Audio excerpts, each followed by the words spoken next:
வணக்கம் and welcome to the show interesting info. பிப்ரவரி 12 இன்னைக்கு ஸ்ட்ரோவ் டே அப்படின்னு சொல்லிட்டு ஒரு டேங்க. இது பிப்ரவரி 2 திங்கட்கிழமை செலிப்ரேட் பண்ணுறாங்க. யாரெல்லாம் செலிப்ரேட் பண்ணுறாங்கன்னு பார்த்தீங்கன்னா Denmark, Ecuador, Greece, Venezuela, Haiti, Grenada, உருகுவேன்னு சொல்லிட்டு கிட்டத்தட்ட 25 நாடுக்கு மேலே இருக்கக்கூடியவங்களாம் செலிப்ரேட் பண்ணுறாங்க. இவ்வளோ பேர் செலிப்ரேட் பண்ணுறாங்களே என்னவா இருக்கும் சொல்லி உள்ளே போய் பார்த்தா எல்லாரும் கும்பலாக டான்ஸ் ஆடின்னு பாட்டு பாடிட்டு விதவிதமாக ட்ரெஸ்லாம் போட்டு காஸ்டியூம்லாம் போட்டு மிக பிரம்மாண்டமான ஒரு பெரிய உருவங்கள்லாம் செஞ்சுட்டு வீதியில் வந்து ஊர்வலம் வர்றது அப்படின்றது ஒரு வழக்கமாக வச்சுக்கிறாங்க. இது எதுக்காக பண்ணுறாங்க அப்படின்னு பார்த்தீங்கன்னா இவங்கள்ட்ட இந்த பாரம்பரியான விஷயங்கள்லாம் தேடி பார்த்ததில், அதாவது இப்போ இந்த வசந்த காலம் தொடங்கிச்சு, இதுக்கப்புறம் அவங்க வந்து வேலையெல்லாம் ஸ்டார்ட் பண்ண போகிறாங்க. அப்படி புதுசாக ஒரு வேலையை ஸ்டார்ட் பண்ணும்போது இதுக்கு முன்னாடி தெரிஞ்சும் தெரியாமலும் ஏகப்பட்ட தப்புங்களை நம்ம பண்ணியிருப்போம். அந்த தப்பெல்லாம் தயவு செஞ்சு மன்னிச்சிடுறா ஆண்டவா அப்படின்னு சொல்லிட்டு கடவுளை வேண்டிக்கிட்டு அதுக்கப்புறம் தொடங்கக்கூடிய ஒரு நிகழ்வு தான் இருக்குது. சில இடங்கள்லாம் பார்த்தீங்கன்னா இது வார கணக்கில் வந்து இந்த நிகழ்வுன்றது நடந்துகிட்டே தாங்க இருக்குது. அப்படி உருவாக்கப்பட்ட ஒரு தினம் தான் பார்த்தீங்கன்னா ஸ்ட்ரோவ் டே அப்படின்னு சொல்லிட்டு 25 நாடுக்கும் மேலே இருக்கக்கூடிய மக்கள்லாம் செலிப்ரேட் பண்ணுறாங்க. ஒவ்வொரு பிப்ரவரியுடைய 2வது திங்கட்கிழமை இந்த வருஷம் பிப்ரவரி 12. நெக்ஸ்ட் இன்டர்நேஷனல் எபிலிப்சி டே அப்படின்னு சொல்லிட்டு ஒரு டேங்க. இந்த டேவை பொறுத்தவரைக்கும் பார்த்தீங்கன்னா இது வந்து வலிப்பு நோய் தெரியுங்களா? கிட்டத்தட்ட உலகத்தில் 1% மக்களுக்கு இந்த நோயின்றது இருக்குது. நிறைய பேருக்கு நமக்கு தெரியாமல் இருந்திருந்தாலும் இது ஒரு சைடில் யாரோ ஒருத்தவங்க பாதிச்சுட்டு தான் இருக்கிறாங்க. அப்படிப்பட்டவங்க மேலே நம்ம ஒரு விழிப்புணர்வு நம்ம ஏற்படுத்தணுன்றதுக்காக இந்த அகாடமியில் உருவாக்கப்பட்ட ஒரு தினம் தான் பார்த்தீங்கன்னா இந்த தினத்தினுடைய பேஜரான விஷயங்கள் என்ன அப்படின்னா, வலிப்பு நோயினுடைய ஒரு காரணம் இது வந்துருச்சு, நீங்கள் பார்க்கக்கூடிய இடத்துல யாராவது இதில் பாதிக்கப்பட்டிருந்தாங்கன்னா அவங்களுக்கு ஃபர்ஸ்ட் எய்ட் என்ன பண்ணணும் அப்படின்ற விஷயங்களை மக்களுக்கு விழிப்புணர்வோடு ஏற்படுத்தக்கூடிய ஒரு நாள் தாங்க. இது வந்து ஒரு குணப்படுத்தக்கூடிய ஒரு வியாதி தான். முதல்ல தான் பார்த்தீங்கன்னா இதை குணப்படுத்தவே முடியாது அப்படின்னு சொல்லிட்டு இருந்தாங்க. ஆனால் இப்போ வந்து நம்மளால முழுமையாக குணப்படுத்த முடியும் அப்படின்ற ஒரு நம்பிக்கையோடு வந்து செயல்பட்டுக்கிட்டு இருக்கிறாங்க. அதுலேயும் பார்த்தீங்கன்னா எனக்கு தெரிஞ்சு இந்த மாதிரி ஃபர்ஸ்ட் எய்ட் பண்ணணும்னா முதல்ல கும்பலாக கூடி போய் நின்று ஏதோ வேடிக்கை பார்க்குற மாதிரி அவங்கள அடைச்சிக்கிட்டு அந்த காற்று வர விடாமல் நிற்கிறத முதல்ல நிறுத்தினாலே போதுங்க. ஃபர்ஸ்ட் அவங்களுக்கு நல்லா காத்தோட்டமாக இருக்கணும். அதுக்கப்புறம் என்ன பண்ணணும் அப்படின்றத டாக்டர்ஸ்ட்டு நம்ம கேட்டு தெரிஞ்சுப்போம். ஏன்னா இதுக்குன்னு அவங்கவுங்க ஸ்பெஷலிஸ்ட் இருப்பாங்க, அவங்களோட நம்ம கேட்டு தெரிஞ்சிடும். ஏன்னா இந்த மாதிரியான சமயங்கள் தான் பார்த்தீங்கன்னா எல்லாரும் டாக்டர் ஆகிடுவாங்க. அது பண்ணணும், இதை பண்ணணும், தலையில் எண்ணெயை தடவணும், கையில் சாவியை கொடுக்கணும், கல்லை தூக்கி கொடுங்க அப்படி இப்படின்னு சொல்லிட்டு எல்லாம் டாக்டராகி சுற்றிட்டு இருப்பாங்க.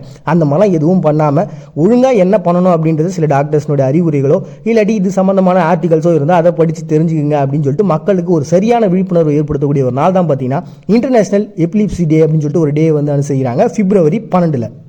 நெக்ஸ்ட் டே வேர்ல்டு சோலாங்கியோ காசினோமா டே அப்படின்னு சொல்லிட்டு நானும் கூகுளில் போட்டு டைப் பண்ணி பார்த்துட்டேங்க. இதுக்கு ப்ரொனன்சியேஷன் என்னன்னே தெரியல, ரொம்ப பெரிய வேர்டாக இருக்குது அப்படின்னு சொல்லிட்டு பார்த்தா கட்சியில் இது ஒரு வியாதியோட பேர். புத்துநோயினுடைய ஒரு வகை தாங்க இது வந்து பார்த்தீங்கன்னா மக்களில் ஆண் பெண் அப்படின்னு சொல்லிட்டு வேறுபாடு இல்லாமல் எல்லாரையும் தாக்கிக்கிட்டு இருக்கு. அதுலேயும் 2ல் ஒருத்தருக்கு ஏதோ ஒரு சின்ன சைடு எஃபெக்டாவது இது வந்துடுது அப்படின்ட்டு. ஏன்னா இது வந்து பார்த்தீங்கன்னா கல்லீரலில் ஏற்படக்கூடிய ஒரு பாதிப்பாங்க. இந்த செல்கள் எல்லாமே சேர்ந்து சின்னதாக கட்டி மாதிரி உருவாயிடும். அப்படி உருவாகக்கூடிய ஒரு புத்துநோய் தான். பெரிய லெவலில் பாதிப்பு இல்லைனா இது வந்து அறுவை சிகிச்சை மூலம் நம்மளால் குணப்படுத்த முடியும் அப்படின்னு சொல்கிறாங்க. இது பெண்களோட ஆண்களுக்கு தான் அதிகமாக வருது அப்படின்ற ஒரு விஷயம் வருது. இது வந்து பார்த்தீங்கன்னா வேர்ல்டு வைடில் ஒவ்வொரு வருஷமும் கணக்கு எடுக்கிறதுல பார்த்தீங்கன்னா 1 லட்சம் பேர் எப்படியாவது பாதிக்கப்பட்டுறாங்க அப்படின்ற அளவுக்கு ஒரு மிகப்பெரிய அதிர்ச்சியான தகவல் வந்துச்சுங்க. இதில் ஒரு விழிப்புணர்வு ஏற்படுத்துறதுக்காக இந்த கேன்சரினுடைய அகாடமியில் உருவாக்கப்பட்ட ஒரு தினம் தான் பார்த்தீங்கன்னா வேர்ல்டு சோலாங்கியோ கார்சினோமா டே அப்படின்னு சொல்லிட்டு ஒரு டே வந்து அனுசரிக்கிறாங்க பிப்ரவரி 12. நெக்ஸ்ட் டே யூனியன் டே அப்படின்னு சொல்லிட்டு மியான்மரில் ஒரு டே வந்து அனுசரிக்கிறாங்கப்பா. இந்த டே வந்து பார்த்தீங்கன்னா 1947 பேங்க்லாங் ஒப்பந்தம் ஒன்று போட்டாங்க. அதாவது சின்னு கச்சின்னு ஷானு அப்படின்னு சொல்லிட்டு ஒரு 3 விதமான பகுதிகள் என்ன பண்ணாங்கன்னா எல்லாருக்கும் வந்து சுயாட்சியை கொடுத்துட்றோம் அப்படின்னு சொல்லிட்டு மியான்மர் சொன்னாங்க. அண்ட் அதோட நிறுத்தம் பார்த்தீங்கன்னா 1948 என்ன ஆச்சுன்னா உள்நாட்டு போர்கள் அதிகமாகிடுச்சு. இந்த பேங்க்லாங் ஒப்பந்தம் போட்டதுக்கப்புறம் எல்லாம் அமைதியாக இருப்பாங்க பார்த்தீங்கன்னா அதுக்கப்புறம் இன்னும் போர் அதிகமாகுது.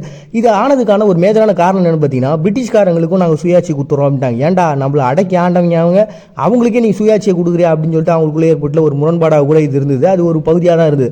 இது என்னதான் இந்த மாதிரியான பிரச்சனைகள் உள்நாட்டு போர் அதுக்கப்புறம் நிறைய நடந்திருந்தாலும் அண்ணன் தம்பிங்களுக்குள்ளே எவ்வளோ சண்டை போட்டுக்கலாம். ஆனால் நம்ம குடும்பத்தை தாக்க வந்துட்டானா அவனே போயிட்டு நம்ம அடிப்போம்ல, அந்த மாதிரியான ஒரு விஷயம் தாங்க. நமக்குள்ளே எவ்வளோனா சண்டை போட்டுக்கலாம். ஆனால் இது எல்லாமே நம்ம ஒத்துமையாக முதல்ல ஆனோம் இல்லையா 1947 அந்த பேங்க்லாங் ஒப்பந்தத்தை போட்டு அந்த ஒப்பந்தத்தை நினைவு கூர்ந்து பார்த்துங்கடா நம்ம இந்த மாதிரிலாம் ஒத்துமையாக இருந்திருக்கோம் அப்படின்னு சொல்லிட்டு மறுபடியும் நினைவூற்றக்கூடிய ஒரு நாள் தான் பார்த்தீங்கன்னா யூனியன் டே அப்படின்னு சொல்லிட்டு மியான்மர் செலிப்ரேட் பண்ணுறாங்க பிப்ரவரி 12. Next day memorial day of 1990 Dushanbe riots அப்படின்னு சொல்லிட்டு ஒரு டேங்க. இந்த டே வந்து தஜிகிஸ்தானில் வந்து அனுசரிக்கிறாங்க. அதாவது இந்த எல்லை பிரச்சனைகள் அப்படின்றது எல்லா நாட்டிலும் இருக்கிறதெல்லாம் செய்து அப்படி உருவான ஒரு நாள் தான். அதாவது என்ன பண்ணியிருக்காங்கன்னா ஆர்மேனியாவில் இருக்கக்கூடிய மக்கள்லாம் தஜிகிஸ்தானில் இருக்கக்கூடிய துசன்பே அப்படின்ற ஒரு பிளேஸுக்கு வந்து வந்திருக்கிறாங்க. துசன்பே அப்படின்றது பார்த்தீங்கன்னா அவங்க நாட்டினுடைய தலைநகரம். அந்த பகுதியில் இந்த ஆர்மேனியாவில் இருக்கக்கூடிய மக்கள்லாம் வந்த உடனே ஒரு பொய்யான ஒரு தகவல் பரப்பப்படுது. என்ன தகவல் அப்படின்னு பார்த்தீங்கன்னா ஆர்மேனியாவிலேருந்து வந்த இந்த அகதிகள் எல்லாருக்குமே வந்து தலைநகரத்தில் அதாவது துசன்பேல வந்து இருக்கிறதுக்கு தங்கத்துக்கு இடம் கொடுக்குறாங்க அப்படின்னு சொல்லிட்டு இது கேட்ட மக்கள் அங்கே வாழக்கூடிய மக்கள் என்ன பண்ணிட்டாங்க, இது நம்ம நாட்டில் நம்ம வாழ்றதுக்கு சரியான இடங்கள்ல இதில் வேற ஒருத்தவங்களுக்கு இடம் கொடுக்குறியான்னு சொல்லிட்டு அவங்களுக்குள்ள பதட்டம் உருவாது, பிரச்சனை உருவாது. அதுக்கப்புறம் 2 பேருமே அடிக்க ஆரம்பிச்சிடுறாங்க. இதில் வந்து பார்த்தீங்கன்னா ரஷ்யனுடைய அந்த ஆர்மி வந்து உள்ளே இறங்குறாங்க. இறங்கி அந்த சமயத்தில் வந்து துப்பாக்கி சூடு நடத்தப்படுது. இப்படி பார்த்தீங்கன்னா கிட்டத்தட்ட 25 பேர் இறந்து போகிறாங்க, 565 பேர் வந்து காயமடைகிறாங்க. 1990 நடந்த இந்த ஒரு மிகப்பெரிய பிரச்சனை அப்படின்றது ஒரு பொதுமக்களுக்கு நடந்த ஒரு மிகப்பெரிய அநீதியான ஒரு விஷயமா பார்க்கப்படுது. ஸோ இந்த ஒரு நிகழ்வில் இறந்தவங்களை நினைவு கூர்ந்து அவங்களுக்காக உருவாக்கப்பட்ட ஒரு நினைவு நிதி தான் பார்த்தீங்கன்னா மெமோரியல் டே ஆஃப் 1990 துசன்பே ரிட்டோஸ் அப்படின்னு சொல்லிட்டு தஜிகிஸ்தான் அனுசரிக்கிறாங்க February 12. நெக்ஸ்ட் லிங்கன்ஸ்னுடைய பர்த்டே அப்படின்னு சொல்லிட்டு செலிப்ரேட் பண்ணுறாங்க அமெரிக்கா. ஆப்ரஹாம் லிங்கன் பற்றி நம்ம எல்லாருக்குமே தெரியும். அவர் வந்து பார்த்தீங்கன்னா 17ஆம் நூற்றாண்டில் அமெரிக்காவோட ஜனாதிபதியாக இருந்த ஒரு பர்சன். அடிமைத்தனத்துக்கு எதிராக வந்து போராடினவரில் இவரும் ஒருத்தருங்க. உண்மையாகவே இந்த மாதிரியான பர்சன்ஸ் இருந்ததுனால இன்றைக்கி அடிமைத்தனம் அப்படின்றது முற்றிலுமாக ஒழிஞ்ச ஒரு நிலைக்கு வந்திருக்கு. அதுலேயும் பார்த்தீங்கன்னா இவர் ஒரு ஸ்பெஷலான ஒரு பர்சனாக இருக்கிறதுக்கு காரணம் என்னென்னு பார்த்தீங்கன்னா அமெரிக்கா பிரிஞ்சு போகாமல் இருக்கிறதுக்கு ரொம்பவே சப்போர்ட் பண்ணிக்கிறாருங்க. ஏன்னா அந்த சமயத்தில் பார்த்தீங்கன்னா நிறைய பேர் என்ன பண்ணாங்கன்னா எப்படியாவது பிரிஞ்சு போயிடணும், தனித்தனியாக இருந்தோன்னு. ஏன்னா நம்ம ஊர் எப்படி இருக்குதோ, தமிழ்நாடு, கர்நாடகா, ஆந்திரா அப்படின்னு எப்படி பிரிஞ்சு இருக்குதோ அந்த மாதிரி தான் பார்த்தீங்கன்னா அவங்க ஊர் பிரிஞ்சு இருந்தது. அதில் வந்து நிறைய பேர் சண்டை போட்டு பிரிஞ்சு போகலான்னு பார்த்தாங்க. ஆனால் இவர் என்ன பண்ணார், கரெக்டாக எவன்லாம் இதெல்லாம் தப்பு பண்ணுறாங்கன்னு பார்த்துட்டு அவங்களாம் அப்படியே அடக்கி ஒடுக்கி அதுக்கப்புறம் பார்த்தீங்கன்னா அமெரிக்காவை ஒரு சமமான ஒரு பிளேஸாக மாற்றினார். அதுவும் நிறைய இடத்துல சமாதான உடன்படிக்கைலாம் பண்ணி அடிமைத்தனத்தெல்லாம் ஒழிக்கிறதுக்கு பயங்கரமாக கடைசி வரைக்கும் போராடின ஒரு பர்சன். அப்படிப்பட்ட ஒரு பர்சனை நினைவு கூறணும்னு சொல்லிட்டு தான் இந்த டே உருவாகிறாங்க. ஆனால் பார்த்தீங்கன்னா ஆரம்ப காலகட்டத்தில் இதை வந்து மோஸ்ட்லி வந்து நிறைய பேர் செலிப்ரேட் பண்ணுறதுக்கு தயங்கி இருந்திருக்காங்க. காரணம் என்னன்னு பார்த்தீங்கன்னா இவரும் வந்து அந்த அடிமைத்தனத்துக்கு எதிராக போராடினவரில் அப்போ இந்த முதலாளி வர்க்கம்லாம் என்ன பண்ணோம், இவரெல்லாம் எதுக்கு நம்ம கொண்டாடணும்னு நினைப்பாங்களே, அப்படி தான் இருந்தாங்க. பட் ஆனால் இன்னைக்கு அதனுடைய மாதங்கள் நிறைய நாடுகளில் இவருடைய பர்த்டே வந்து செலிப்ரேட் பண்ணுறாங்க. அப்படி உருவாக்கப்பட்ட ஒருத்தனா பார்த்தீங்கன்னா அமெரிக்காவில் லிங்கன்ஸ் பர்த்டே அப்படின்னு சொல்லி செலிப்ரேட் பண்ணுறாங்க February 12. Next day international day for the prevention of violent extension as and when conducive to terrorism அப்படின்னு சொல்லிட்டு ஒரு டே வந்து அனுசரிக்கிறாங்க. இந்த டேவோடைய ஷார்ட்டாக என்ன சொல்லணும்னா தீவிரவாதத்தை எதிர்க்கக்கூடிய ஒரு நாள் தாங்க இந்த நாள். அதாவது ஐக்கிய நாடுகள்லாம் ஒன்றா உட்காந்து பேசிகிட்டு இருக்கும்போது என்னன்னா எங்கள் ஊரில் வந்து பயங்கரமாக பிரச்சனை நடந்துருக்குன்னு ஒரு நாடு சொல்ல, மற்ற நாடு வந்து பார்த்திங்கன்னா எங்கள் ஊர்லேயும் பிரச்சனை நடக்குது அப்படின்னு சொல்லி இந்த மாதிரி கிட்டத்தட்ட பார்த்திங்கன்னா 70 நாடுகள் ஒன்றா சேர்ந்து எங்கள் எல்லார்ட்டையும் பிரச்சனை நடந்துருக்குது, எல்லாமே இந்த தீவிரவாதத்தினுடைய ஒரு பகுதியாக தான் இருக்குது அப்படின்னு சொல்லிட்டு எல்லாம் பேசிகிட்டு இருக்காங்க. சரி, இதுக்கெல்லாம் காரணம் என்ன அப்படின்னு பார்க்கும்போது பார்த்திங்கன்னா மதம், இனக்குழுக்கள் அப்படின்னு சொல்லிட்டு அவங்கள வந்து முன்னிறுத்தணுன்றதுக்காக மக்களாம் வந்து ஏதாவது ஒரு பொய்யான ஒரு காரணத்தை சொல்லியோ இல்லை கட்டுக்கதைகளை சொல்லியோ ஏதோ ஒரு காரணத்தை சொல்லி அவங்க எல்லாரையும் பிரெயின் வாஷ் பண்ணி அவங்கள வந்து இந்த மாதிரி மாற்றுறாங்க அப்படின்னு சொல்லிட்டு எல்லாருமே ஒரு முடிவுக்கு வந்தாங்க. பட் ஆனால் அது மட்டும்தான் முடிவா அப்படின்னா இல்லை. ஏன் இந்த போராட்டங்கள்லாம் நடக்குது, பிரச்சனை நடக்குதுன்னா அவங்களுடைய உரிமைகளை கேட்டு தான். அப்போ அந்த உரிமைகளை அவங்க கொடுக்க வேண்டியது நம்மளுடைய கடமை இல்லையா? அதுவும் ஒரு சரியான உரிமைகளை மக்கள்கிட்ட கொண்டு போய் கொடுத்துட்டோம்னா அந்த பிரச்சனை இல்லாமல் போயிடும் அப்படின்னு பார்த்தா அந்த பிரச்சனை அப்போ வேற ஒன்றா மாறுது. காரணம் என்னன்னு பார்த்தீங்கன்னா எல்லாருடைய தேவையும் எப்பவுமே முழுமையாக நம்மளால் தீர்த்தவே முடியாது, எந்த ஒரு தலைவனாலையும் அதை பண்ணிடவே முடியாது. காரணத்துக்கு ஒரு உதாரணம் சொல்லணும்னா இப்போ நம்மளுடைய காமராஜரையே நம்ம அரசியல் தோக்கடிக்கலையா? அதுவும் பார்த்தீங்கன்னா பாரதியார் இருக்கும்போது நம்ம பெருசாக பேசவில்லை. ஆனால் இன்றைக்கி பார்த்தீங்கன்னா எல்லாரும் டிஷர்ட்டில் போட்டு சுற்றி நிற்கிறோம். இந்த மாதிரி தான் எப்போவுமே எல்லாரையும் நம்மளால் முழுமைப்படுத்தவே முடியாது. அப்படி இருக்கும்போது அதை எப்படி நம்ம சுமூகமாக ஹேண்டில் பண்ணுறது, இந்த மாதிரி தீவிரவாதத்தை இப்போ இவ்வளோ பெரிய பிரச்சனை நடக்குது, இது எப்படி தடுக்கிறது அப்படின்னு சொல்லிட்டு விவாதங்கள்லாம் மேற்கொண்டாங்க. அப்புறம் பார்த்தீங்கன்னா ஒரு முடிவுக்கு வந்தாங்க. இது பாருங்கள், இந்த தீவிரவாதத்தால் இத்தனை பேர் வந்து இறந்துருக்கிறாங்க, இத்தனை குழந்தைகள் பாதிக்கப்பட்டிருக்காங்க, இவ்வளோ பிரச்சனைகள் நடந்துகிட்டு இருக்கு, இது எல்லாத்துக்கும் காரணம் என்ன, இந்த தீவிரவாதம் தான். தயவு செஞ்சு இந்த விஷயத்தை பண்ணாதீங்கன்னு சொல்லிட்டு அவங்களுக்கு ஒரு விழிப்புணர்வை ஏற்படுத்தக்கூடிய ஒரு நாளாக தான் பார்த்தீங்கன்னா இந்த ஒரு நாளை வந்து அவங்க சூஸ் பண்ணியிருக்காங்க. ஸோ மக்கள் மத்தியில் என்ன பண்ணுறாங்கன்னா தீவிரவாதத்துக்கு நீங்கள் துணை போகாதீங்க, இந்த தீவிரவாதம் பண்ணுறவங்களை நீங்கள் தடுக்கிறதுக்கு முயற்சியை பண்ணுங்க அப்படின்றது மட்டும் இல்லாமல் இவங்களும் உலக நாடுகளும் சேர்ந்து அதை தடுக்கிறதுக்காக முயற்சிகள் எடுக்கக்கூடிய ஒரு நாள் தான் பார்த்தீங்கன்னா இந்த நாள். இது 2022 இவங்க எல்லாம் சேர்ந்து முடிவு எடுத்து உருவாக்கப்பட்ட ஒரு தினம் தான் பார்த்தீங்கன்னா இந்த தினம் தீவிரவாதத்தை ஒழிக்கிறதுக்காக ஏற்பட்ட ஒரு தினம் தாங்க February 12 அனுசரிக்கிறாங்க.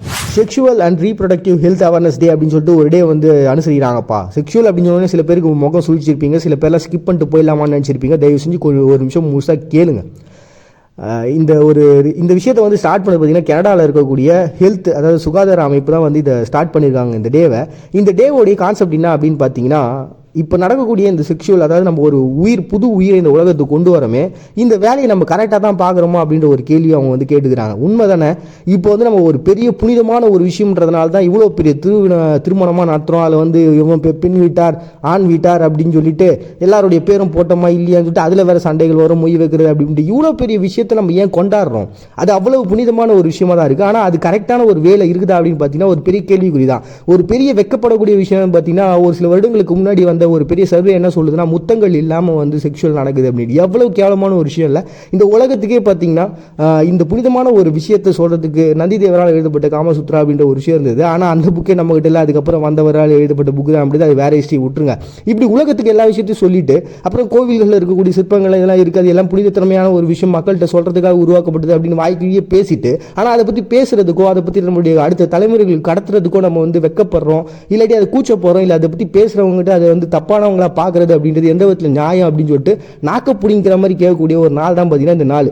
இப்படி ஒரு சரிவர புரிதல் இல்லாததுனால தான் பார்த்தீங்கன்னா பெண்களை வெறும் உயிர்களை பெற்று போடக்கூடிய ஒரு வியந்திரமாக வச்சிருக்கிறாங்க. அட் த சேம் டைம் பார்த்தீங்கன்னா பெண்களை ஒரு பெரிய லெவலில் அவங்களுடைய பிறப்புறுப்பு சிதைக்கிறது இது மாதிரியான பிரச்சனைகள் நடக்குது அப்படின்னு சொல்லிட்டு இவங்க பயங்கரமாக வருத்தப்பட்டாங்க. இது உலக நாடுகள் நடக்கக்கூடிய இந்த பிரச்சனைக்கு ஒரு தீர்வு வரணும். ஏன்னா இதனால் பார்த்தீங்கன்னா ஒரு சுகாதாரமான ஒரு விஷயம் நடக்காமல் இதனால் நிறைய பிரச்சனைகளும் நிறைய வியாதிகளும் மக்களுக்கு வந்துகிட்டு இருக்கு. இது ஒரு மிகப்பெரிய பிரச்சனை. இது தயவு செஞ்சு உத்து நோக்குங்க அப்படின்னு சொல்லக்கூடிய ஒரு நாளாக தான் இருக்குது. சிம்பிளாக சொல்லணும் அப்படின்னு வச்சிங்களேன், புணர்களுக்கும் கலவிக்கும் உள்ள வேறுபாடு உங்கள் குழந்தைங்களுக்கு சொல்லிக் கொடுங்க. ஏன்னா இந்த டீனேஜில் அவங்க பார்த்தீங்கன்னா அவங்களுடைய மனசு மாறி ஏதாவது ஒரு விஷயத்தில் ஒரு அட்ராக்டிவ் ஆகி இந்த விஷயத்துக்கு அவங்க போகிறதுக்கு காரணமே என்னன்னா இதை பற்றி பேசாத அப்படின்னு சொல்லிட்டு அவங்கள கட்டுக்குள்ளே கொண்டு வரது தான். அது என்னங்கிறத முழுசாக நம்ம அவங்கள்ட்ட சொல்லிட்டாலே அவங்க போதும், இதுதான் வாழ்க்கை, இதுதான் சிம்பிள் அப்படின்னு தெரிஞ்சுக்கிட்டா அவங்க அடுத்த கட்டத்துக்கு போயிடுவாங்க அப்படின்ற ஒரு அழகான ஒரு விஷயத்தை உள்ள வச்சு தான் இந்த நாளை தேர்ந்தெடுத்துறாங்க கனடா. அப்படி உருவாக்கப்பட்ட நாள் தான் பார்த்தீங்கன்னா கனடாவில் சுகாதார நிறுவனத்தால் உருவாக்கப்பட்ட sexual and reproductive health awareness day அப்படின்னு சொல்லிட்டு ஒரு டே அனுசரிக்கிறாங்க பிப்ரவரி 12. வெனிசுலாவில் யூத் டே அப்படின்னு சொல்லிட்டு ஒரு டே செலிப்ரேட் பண்ணுறாங்கப்பா. இந்த நாளை பொறுத்த வரைக்கும் ஒவ்வொரு நாடும் யூத் டேக்கு ஏதாவது ஒரு காரணம் வச்சிருப்பாங்க. இந்த நாடை பொறுத்த வரைக்கும் லா விக்டோரியா அப்படின்னு சொல்லிட்டு ஒரு போர் நடந்ததுங்க. இந்த 1811 1821 கிட்டத்தட்ட இந்த 10 வருஷம் நடந்த ஒரு போர். இந்த போர் தான் பார்த்தீங்கன்னா மிகப்பெரிய லெவலில் அவங்க நாட்டுக்கு ஒரு புரட்சி ஏற்படுத்த ஒரு நாளாக பார்க்கப்படுது. காரணம் என்ன பார்த்தீங்கன்னா ஜோஸ் ஃபெலிக்ஸ் ரிபாஸ் அப்படின்ற ஒரு பர்சன், நம்ம ஊரில் நேதாஜி சுபாஷ் சந்திர போஸ் மாதிரி இவர் என்ன பண்ணுறாரு, அங்கே இருக்கக்கூடிய இளைஞர்கள்லாம் திரட்டி இந்த போர் உருவாக்குறாரு. இந்த புரட்சியில் அவங்க மிகப்பெரிய வெற்றி அடைகிறாங்க. எப்பவுமே பார்த்தீங்கன்னா இந்த இளைஞர்கள் எப்பவுமே தோத்து போவாங்க, ஆனால் அவங்க ஜெயிக்காமல் இருக்கவே மாட்டாங்க. இது அப்படிப்பட்ட ஒரு வெற்றியை இவங்க பார்த்தீங்கன்னா யூத் டே அப்படின்னு சொல்லிட்டு செலிப்ரேட் பண்ணுறாங்க வெனிசுலா பிப்ரவரி 12. நெக்ஸ்ட் ரெட் ஹேண்ட் டே அப்படின்னு சொல்லிட்டு ஒரு டே வேர்ல்டு வைடில் அனுசரிக்கிறாங்க. இந்த டேனுடைய விஷயம் என்னன்னு பார்த்தீங்கன்னா குழந்தை ராணுவ வீரர்கள் அப்படின்றவங்க இன்றைக்கி வேர்ல்டு வைடில் இருந்துகிட்டு இருக்காங்க. நிறைய குழந்தைங்க இதில் அஃபெக்ட் ஆகிருக்காங்க அப்படின்ட்டு. அதுலேயும் பார்த்தீங்கன்னா கிட்டத்தட்ட 2,50,000 குழந்தைகள் இந்த மாதிரி ராணுவ வீரர்களாக குழந்தை வீரர்களாக இருக்கிறாங்க அப்படின்னு சொல்லிட்டு அது என்னன்னே தெரியாது அவங்க கையில் போயிட்டு அந்த துப்பாக்கி எடுத்து கையில் கொடுத்துருக்காங்க. எவ்வளோ கேவலமான ஒரு விஷயம் இல்லைங்க. இது பார்த்தீங்கன்னா கேங்கோ, உகாண்டா, ருவாண்டா, சூடானு, கோட்டி ஐவரி, பிலிப்பைன்ஸ், மியான்மர், பாலஸ்தீனம், அப்புறம் கொலம்பியா அப்படின்னு சொல்லிட்டு ஏகப்பட்ட நாடுகளில் இந்த விஷயம் இருக்குது. இதுவும் பார்த்தீங்கன்னா 17 நாடுகளில் இந்த குழந்தை சிப்பாய்கள் இன்னமும் இருந்துகிட்டு இருக்காங்க அப்படின்றது தான் ரொம்பவுமே வருத்தத்துக்குரிய ஒரு விஷயமா பார்க்கப்படுது. அதில் 2,50,000 குழந்தைங்க இருக்காங்க அப்படின்னு சொன்னல, இதுவுமே ஒரு சரி வர கணக்கு கிடையாது. ஏன்னா நிறைய குழந்தைங்க பார்த்தீங்கன்னா வெளிப்படையாக தெரியாத அளவுக்கு ராணுவ வீரர்களை பயன்படுத்திட்டு இருக்காங்க அப்படின்னு சொல்லிட்டு ரொம்ப வருத்தத்துக்கு ஒரு விஷயமா இருந்து இது எப்படியா தடுத்தாகணும் அப்படின்னு சொல்லிட்டு உலகநாடுகள் சேர்ந்து போராடிட்டு தான் இருக்கிறாங்க. ஆனாலுமே கூட இது ஒரு பெரிய முடிவுன்றது இன்னைக்கு வரைக்கும் எட்டப்படலை. ஸோ எப்படியாவது இதை மாற்றிடணும் அப்படின்னு சொல்லிட்டு தான் பார்த்தீங்கன்னா எல்லா நாடுகளும் ஒன்றா சேர்ந்து இதில் ஒரு பெரிய மாற்றத்தை உருவாக்கணும்னு சொல்லிட்டு ரெட் ஹேண்ட் டே அப்படின்னு சொல்லிட்டு ஒரு டே அனுசரிக்கிறாங்க. இந்த விஷயங்களை மாற்றுறதுக்காக முடிவு எடுக்கக்கூடிய ஒரு நாளாக ரெட் ஹேண்ட் டே அப்படின்னு சொல்லிட்டு அனுசரிக்கிறாங்க பிப்ரவரி 12. நெக்ஸ்ட் ஐஸ்லாண்டில் பன் டே அப்படின்னு சொல்லிட்டு ஒரு டே செலிப்ரேட் பண்ணுறாங்க. ஏன்னா ஆதி காலத்துலேருந்து பார்த்தீங்கன்னா அவங்களுக்கு சாப்பாடுன்றது பெரிய லெவலில் இந்த பண்ணாக தான் இருந்தது. உடனே சாப்பிடணும் அப்படின்னு அந்த பண்ணு வாங்கி சாப்பிட்ருவாங்க பொழுது. அதுக்கு ஒரு பெரிய உதாரணம் சொல்லணும்னா எப்படியாவது வருஷத்துக்கு 1 மில்லியன் பண்ணு எப்படியா காலி ஆகிடுதான். அவ்வளோ மக்கள் இதை விரும்பி சாப்பிடக்கூடிய ஒரு ஃபுட்டாக இருக்குது. அப்போ அதை செலிப்ரேட் பண்ணுறதுக்காக ஒரு டே உருவாக்கணும் என்னப்பா அப்படின்னு சொல்லிட்டு விதவிதமாக பண்ணெல்லாம் செஞ்சு சாப்பிடக்கூடிய ஒரு நாளாக தான் பார்த்தீங்கன்னா பன் டே அப்படின்னு சொல்லிட்டு செலிப்ரேட் பண்ணுறாங்க ஐஸ்லாந்து பிப்ரவரி 12. பெண்ணினுடைய மாத தூய்மை என்கிற கழிவில் தான் நீயும் பிறந்தேன் நானும் பிறந்தேன். அப்புறம் என்னடா இதில் நீ பெரியவன் நான் பெரியவன் சொல்லிட்டு நான் சொல்லலை, சிவவாக்கியர் சொல்லியிருக்காரு. அப்படிப்பட்டவர் எனக்கு சிறந்த முற்போக்கு சிந்தனையாளராக தான் தெரிகிறாரு. மறுபடியும் எங்களை நாளைக்கு சந்திக்கிறாரு. உங்கள்கிட்ட விடைபெறுவது நான் உங்கள் பாண்டியன். நீங்கள் பார்த்துட்டு இருக்கீங்க இந்த நிகழ்ச்சி இன்ட்ரெஸ்டிங் இன்ஃபோ.